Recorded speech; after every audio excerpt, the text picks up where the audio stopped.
Yeah, go ahead. All right, we should be live. Yep, we live. Oh shit! All right, what's going on, y'all? We in there. It's your boy CharmCityGames, the host of No Sleep Gaming Podcast, and nothing much, man. I want to give a shout out to the cast. Go ahead and introduce yourself. Start off with Colossal. Hey, what's up? It's ColossalDestent, only on PlayStation. All right, X. Even on Twitch too, same name. All right, got you. Go ahead, X. Bottom Chi in here. I'm on PlayStation. I'm having the time of my life. Where can they find you at? There we go. Sorry, I'm cooking at the same time. Y'all can find me on all kinds of stuff. Just look up Professor X Wilson, and you'll find pretty much all my accounts. Professor X Wilson. And I'll have a Twitch one of these days. I'll show you all. All right, how about you, David? I don't play video games. What? No, I don't know that. Yo, hungry ass. Stanky farts. Right here. You got Stanky Farts live in the building. Or the only white guy. The token. Token himself. All right. So it wasn't too much news going on this past week in gaming, or the past 2 weeks, but there was one big topic. Ninja Gaiden?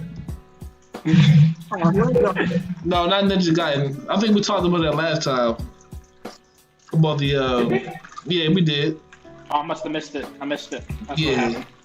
I have the most to say about it, so if y'all ever want to revisit that, let me know, because I wrote a guide on that shit. Oh yeah, we can revisit that. We might do that first. So, matter of fact, go ahead since you brought it up. Tell me what you think about that.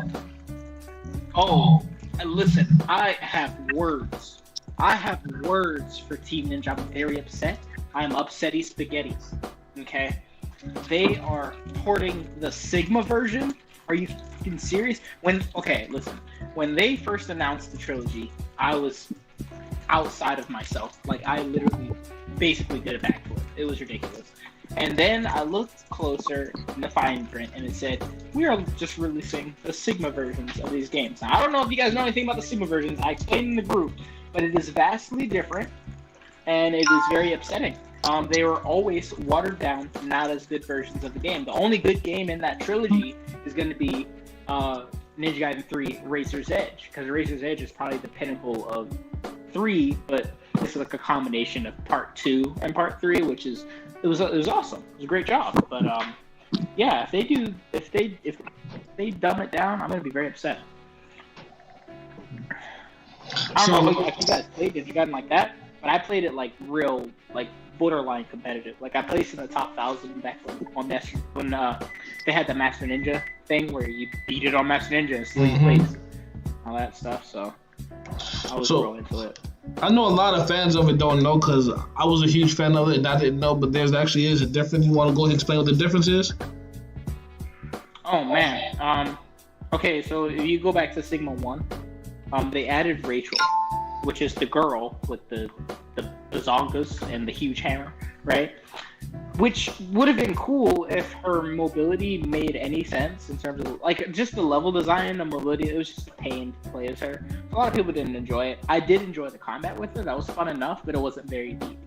So it was just kind of an unneeded bonus, right? Okay, cool. That's like the worst thing that happened. Like, that's that and the dual blades. They added dual blades to Sigma 1, I believe. Something that wasn't in the original for Ninja Gaiden Black. But then they had a different enemy count. They couldn't even have as many enemies on the screen for the PlayStation, because this is basically, they made Sigma just to put it on PlayStation. That's the only reason I made it, because it was Xbox only. And I don't know what it was, but the way their OS worked, their operating system, they could not put as many enemies on the screen. Thus, this killed the difficulty. because the difficulty of Ninja Gaiden, and it's not necessarily in how many enemies are on the screen all the time. Like difficulty is really in the AI, but just throwing that balance off by limiting the enemies, it just messed it up. Same thing for 2. Ninja Gaiden 2 did the same thing, and Ninja Gaiden 2 had a very specific system with dismemberment, where you would cut somebody's arm off, and they would get more desperate, and they would probably suicide bomb you and all that stuff, which was really cool. But you could finish them off with what's called an obliteration technique. So you would like stab them, flip them over, and chop their head off, and finish them off, right? That was the trade-off. Anyway, the whole point of that was that it was extremely bloody. Ninja Gaiden 2 is one of the bloodiest games ever created. And they basically censored all the blood in Ninja Gaiden Sigma 2. They censored all the blood, censored a lot of the gore. Like I said, censored the difficulty, which is the main thing about the whole thing that I'm upset about. They did add, they added a character or two in part 2. I can't remember exactly who it was, but the point is, it was just watered down BS. Like it was bullshit. I was very upset. And then, and Ninja Gaiden 3. So by the way, the creators were different. So whoever did Sigma, that guy, it's not Itagaki. Itagaki did original Ninja Gaiden, Ninja Gaiden Black, which he touts as his perfect model. And then Ninja Gaiden 2 was all him. And then he was let go. Ninja Gaiden 3 came out under this new guy that did Sigma. Now, Ninja Gaiden 3 Vanilla? Okay, I'm a fanboy, so I like the story, I like the game playing through it, but it definitely was not a Ninja Gaiden experience. It was trash compared to, going through Ninja Gaiden 2. People were very, very upset. They were so upset that they basically rewrote the game. If you play Ninja Gaiden 3 and then Ninja Gaiden 3 Razor's Edge, they play completely differently. First of all, the vanilla didn't even have any freaking weapons. It had like 2 weapons maybe, and that was a big deal. And then, like I said, they just revamped the entire game, and they learned their lesson. But just the fact that they had to do that means that, yeah, we probably should go back and bring back Sigma, bring back the good versions. Like, it just didn't make any sense to me. But yeah, those are the main differences. Okay. The only one I beat was part 1. That was original. That was the exclusive on Xbox. I didn't even know they had a part 2 until I seen it on backwards compatibility for Xbox One. I'm like, wait a minute, when they get a part 2? And then I saw part 3. I'm like, wow. So I'm dead late. Ooh, my man's missed out, man. I did. Yeah, part 2, honestly, in my that was like the highlight of my life. And I was in high school, right? And part 2 came out right when I moved to Texas, and I spent so much time on the game. Like I said, I wrote a guide on how to beat the last boss without getting hit on Master Ninja on the hardest difficulty, which at the time was completely unheard of. And I found a way to do it. There's a couple of things that people had. I remember when they first discovered the invisibility glitch. There's like a glitch where if you do something with the item and the weapon switch menu, the quick menu, there was a way to trigger it so that Ryu Hayabusa was in between weapons, and there was no way to attack anyone because you didn't actually have a weapon, but you also could not be touched. So you couldn't hit anyone, but you couldn't be hit either. So you could kind of run through like levels where there was a lot of unnecessary fights and get through it like that. That was a very interesting thing. But Ninja Gaiden 2 is honestly, I think, the best of the whole thing. It has so much history. Okay, cool. What about you, David? Did you ever play any of them? No, I never played Ninja Gaiden. Yo! What about you, Colossal? You think Neo Dark Souls was hard? What about you, Colossal? I played it. Denzel, Abdul. Yeah. No, I've never played it. Golly, what's all that noise? Oh, this is entirely lost. Oh, I'm outside. Yeah, I'm smoking a cigarette. Alright. I live downtown, by the way. It's Alright. fucking cars, bro. Even at night, Saturday night. It's fine. Got you. Yeah. My downtown's dead for it, but yeah, nah. So check this out. The first topic gonna be PlayStation exclusives are coming to PC. So how y'all feel about that? Like, at first in the social media world, in the gaming community, everybody used to talk so much trash about Xbox games going to PC. and how the value of Xbox is going down. So what's the point of getting the Xbox? You just build a PC and play Xbox exclusives. So now Sony's seeing the success in the amount of revenue that Microsoft games are getting. Like, for example, Sea of Thieves and Grounded. Those are two games that had a they both got a solid traction on console. But on PC, those games are going wild, like especially Sea of Thieves. Sea of Thieves started off rough, but now they have a huge fan base. And just recently, Microsoft released Forza Horizon 4 on PC, and now it's number 1 on PC.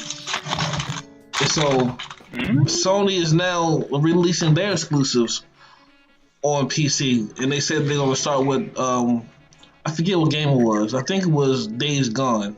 Was it Days Gone? Mm-hmm. Yeah, it's Days Gone. Days Gone. Yeah. Well, I don't know. Well, I know that they did. I know that they were toying with the idea for it because when PlayStation first came out, Street Fighter V was the exclusive, but Street Fighter V is also PC, so it's PS4/PC exclusive. I think it came out on PS4 first, and then they released it later for PC. So I know that they've been toying with the idea. You know, it's business. You know how they do. Right. But they see somebody making some bread, and they're gonna try to capitalize. So, yeah. So do you think this devalues the PlayStation brand because their games are going to PC? No. Because when Microsoft decided to do it, that's what people were saying, that the Xbox brand is now devalued because their games are going to PC. You know, I don't remember. I don't remember what games people said that about. No, they were saying the Xbox ecosystem the in biggest general. thing back then was that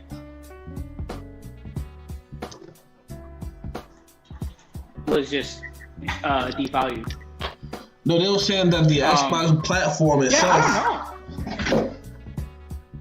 It will be. I agree with that completely. I think the Xbox is going to be, the value is depreciated because of people like me that like, PlayStation and having, I like PlayStation exclusives, like they're what keep me there in Sony. So the ones coming to PC are just going to be way better than what a PlayStation can play it as because it's PC. And I can get Xbox games on PC too, so I don't have to get an Xbox. I can get a badass PC and just get everything on that. But this is the thing, though. You say Xbox games going to PC devalues the Xbox, but PlayStation games are now starting to come to PC. So why doesn't it devalue the PlayStation? I think it'll do the same thing to PlayStation. Like Xbox users that don't want to get a PlayStation, like they're just stubborn, they'll get a PC to do the same shit. But I mean, I think that's cool because maybe I want to try out PC gaming because I never have before. I've always been Sony and Xbox 360, I guess. But it'll do the same thing to PlayStation, but it's very convenient for a person who likes either console but not the other necessarily. But check this out, though. Well, you know that if you build a PC, that's actually more expensive than buying a console. Of course. Hell yeah. And the console and can do almost as much. Yeah. It's an experience. There's so much maintenance, all that shit. Yeah. Yeah. No, I was gonna say that there's also, just to look at it, Microsoft obviously is a computer company, and that's why it makes sense for this. But the Xbox has always been very similar to a computer, just in general when they're designing their OS and their operating system. So I kind of feel like they've always been like, it's all right, like we can have our console exclusives on our computers, but it's a different look when Sony does. Sony's not a computer, giant like Microsoft. They're kind of, they do all kinds of different entertainment stuff, a little bit more so than Microsoft. Microsoft's more specialized in that. So when they do it, that's when people might be like, okay, maybe it'll devalue.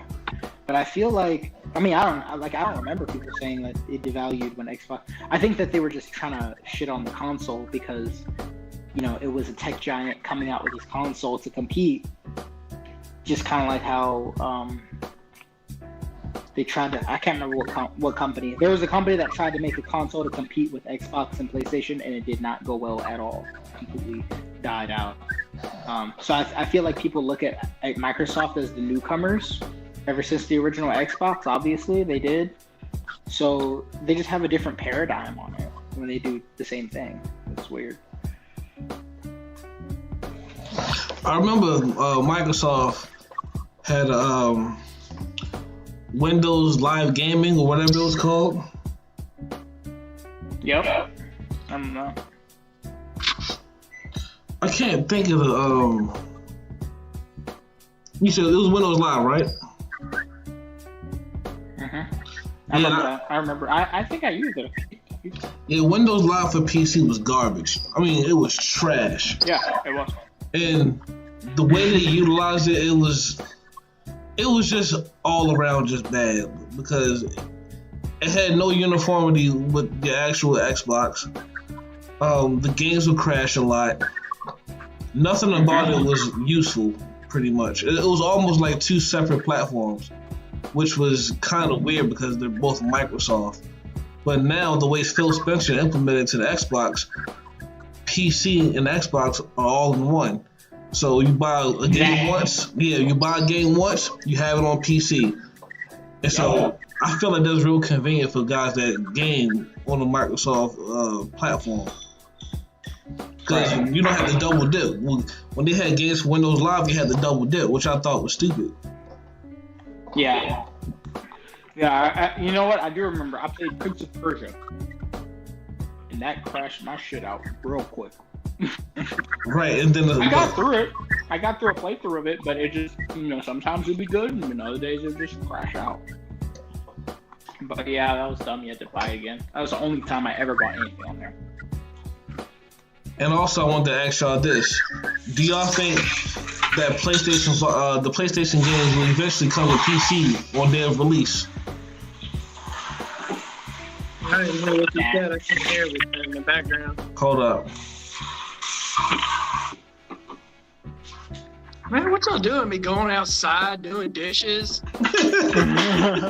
I'll be going outside, but Look at us having lives. So nah, I don't think fucking PlayStation exclusives are gonna come day one to PC. I think there'll be timed exclusives like a year or maybe half a year before they come to PC. Yeah, half a year makes sense, I think. Yeah. I think it'll be like that for pretty much all the time. As long as there's separation, as long as there's not one console to rule them all, there's gonna have timed exclusives. It just doesn't make any sense not to.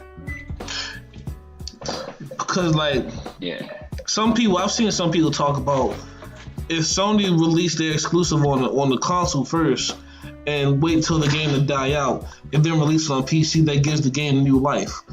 But I feel like also if you release the game on console and PC at the same time, the game itself will be at its biggest popularity state. Like it'll gain the most traction it'll ever get at one time. Right. So I'm just wondering, like, what's one? Go ahead. You can never make. You can always make more money over time.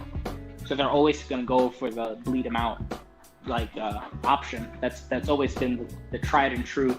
If you want to make more money, planned obsolescence. You just take something out that you're going to add later. That's what DLC is. You know, that's how DLC started. Like, you take something out that you could have put in the original product, and then you make them buy it later.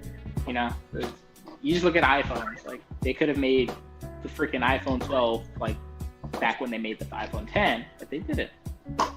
So, yeah, I don't think that they'll stop with the. Like, I understand that, but also it depends on the type of game. If you have does anybody play Overwatch? No, I don't. Y'all don't play Overwatch yet? Well, y'all play Call of Duty. Everybody in here has played Call of Duty.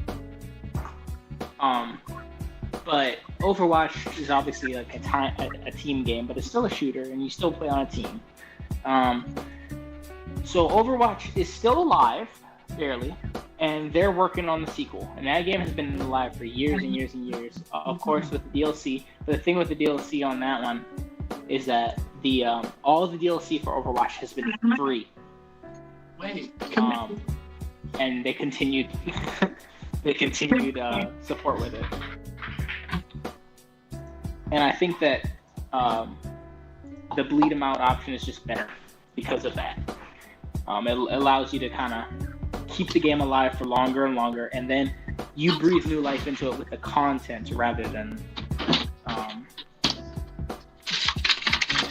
time like console release and stuff like that. So, I mean, we'll just have to see how it goes, really. You see the Italian stallion right there? The what? The Italian stallion. That's my other gaming partner right here. Oh yeah. Oh yeah. Hey. Look, there she is, Italian stallion. She won't even look at the camera. So what you think about that, David? Like, do you think it's better for Sony to release their exclusives day and date on PC, or wait 6 months to a year? No, I think it's more reasonable to release them at the same time so that everybody gets to play it. I mean, that's how they're going to make the most money. If you wait and put a game like just how Microsoft does, like Gears is on PC and Xbox, so people that have a PC still get to play it. You Right. don't have to go out and buy an Xbox. You can play it on PC. Same thing with PlayStation. If you have a PC and you want to play a PlayStation game, if they put it on the same time on the PC, then everybody can play it, and they're going to make the most bang for their buck. I see that point. The only difference with that is Microsoft will have more of an advantage because they actually have multiplayer in their games. Sony games are multiplayer, so PC and console won't be playing together. Versus a game like Gears, PC and console will be playing together. You know, okay, hold on. Sidebar. Is that fair? Is PC playing against console fair? I don't believe so. I don't think it is either. Playing on a keyboard is and playing with the mouse, the sensitivity, all that stuff. Like, but then again, you know, like I look at fighting games. Like I play on arcade stick, and I mean, I guess that's a big difference and stuff in terms of technique. But there's also world champions that have like literally won Evo on console controllers. So I don't know if it makes that much of a difference, but I just don't think it's fair. I think it depends on the game. Yeah. You're not gonna like it. I feel like if it's like a first-person shooter like Call of Duty or something like that, yeah, it's not even fair, like at all. Yeah. But I feel like a game like Gears, because Gears is not really. Like MLB or Madden or something like that on there. Yeah. Yeah. See, that wouldn't be a big deal. So yeah, As long as they have the ability to mod in any kind of way, then it's not fair. That's the truth right there. Yeah. So you're gonna get more hackers. Yep. A lot of people and that's with Call of Duty Modern Warfare, because you can play with PC. I think you can cross play with anybody. You can cross play with Xbox. I think there's PC players. I'm not sure. With Call of Duty Modern Warfare, so that's cool. But they just banned like thousands of accounts that were like evidently found for hacking. Like a lot of them. It was the most hacked game. What game was this? Call of Duty Modern Warfare, the new one. Oh, that's Cold War. Oh, you talking about the Battle Royale? I guess there's a new one, huh? There's a newer one. No, I'm talking about Modern Warfare. Warzone. Okay. Yeah, you're talking about Warzone. Yeah. That's the main one that everyone plays on, but Cold War is that. the current one. Yeah. I'm not even gonna get Cold War. What you say? Why you have your shirt off, Abdul? I don't. I'm wearing my shirt. I didn't know this was a taking off our shirt contest. I didn't Hey, take man. it off yet. I could. Hey, we can play. Yeah. Hell We're just yeah. gonna have to start charging. The end of the session segment, we all see the progress we all make over 2 weeks, bro. That's kind of You'll have I to like pay that shit. $5 for Hell this yeah. OnlyFans subscription. Only fans, no sleep gaming. Hell yeah. Let's do that shit, bro. Yeah, y'all stupid. Yeah. So, Even every 2 weeks. the biggest topic we got: Xbox, Microsoft, and Bethesda. Bethesda has officially joined Team Xbox. They're now a part of Xbox Game Studios, and they actually had a roundtable a couple days ago, and they cleared a lot of air, made some things very clear. There are a lot of people that are upset. There are a lot of people that are happy. So we're gonna go ahead and talk about that. So go ahead, Colossal, because I know you felt this one to the core. I like it. I mean, to a degree. I mean, it shows where gaming's come, where we're taking territories and shit. So that's